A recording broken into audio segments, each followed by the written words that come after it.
I want to talk about boys, Oh, boys. Okay. dating and whatnot. Yeah. Are you currently in a relationship? Single. Single? Yeah. And is that a happy single or is it Yeah, it's needed. a needed single? Yeah. It's yeah, relationships are my biggest question mark tricky thing. I find them really challenging. Tell me what you find challenging about them. Mm. I've had very short relationships for all my 20s. Maybe at the beginning actually I had a partner for 8 months or something. I mean, I've never had a relationship longer than a year. I don't know. It's such a confusing thing for me where maybe I'm going for someone that isn't quite suited for me. I know that in the past I've definitely gone for guys that I think are right for me, but really, like, truly, I don't think they were right for me at all. But I was such a romantic throughout my 20s. I really wanted that amazing long term relationship, living with a boyfriend and super happy and romantic. And I think I kind of forced my brain into liking a lot of the guys that I've dated. Not all of them, because some of them I really, really did like. But I think I was like persuading myself that they were really right. And it just obviously didn't work out. Hmm. A lot of my relationships have, I think I have a 3 month curse. I think Okay. my last three boyfriends were 3 months. It's like a quarter year curse. I'm And not is sure. that more your side or their side in terms of the sort of Finishing. yeah, the shift? It's a mix. Yeah, it's a mix. Yeah.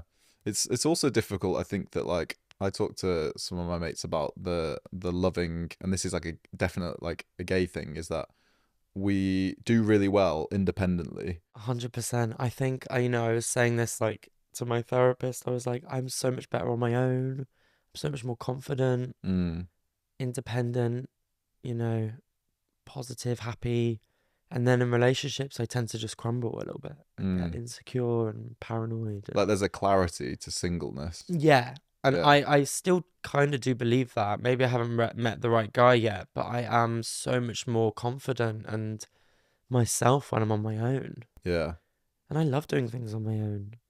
What tends to happen to me is I kind of make that person my world Mm, and I let them dictate my mood and all that stuff, and I'm really working on it to not let that happen, but I don't know how, it just happened throughout a lot of my relationships where I felt very, first of all, inferior to that person. And this is all my doing.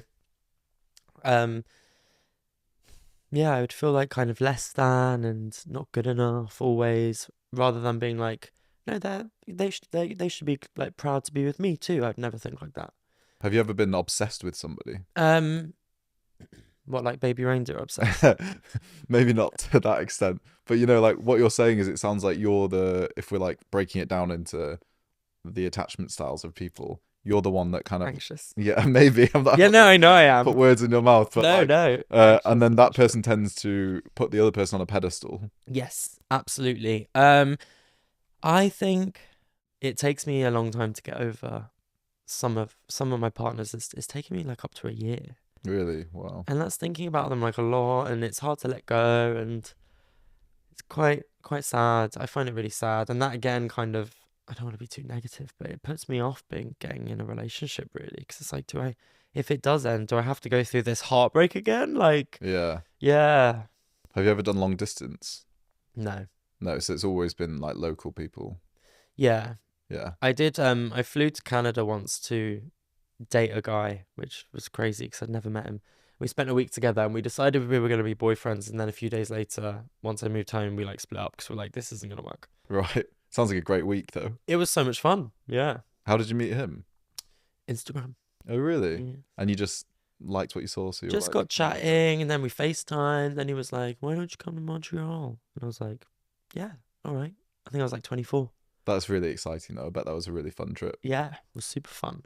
I think that some gay guys think that as well, maybe because you go to a lot of like industry events and y- maybe you meet a lot more gay men organically just through the work that you do, that it's a lot easier to find potential boyfriends and dates and that sort of thing. Would Yeah. you agree with that or not? Um, I mean, it's so funny because I've been to a lot of these like fashion parties, and there are beautiful people everywhere, but I've never met anyone I've really been Mm. attracted to or gone on a date with.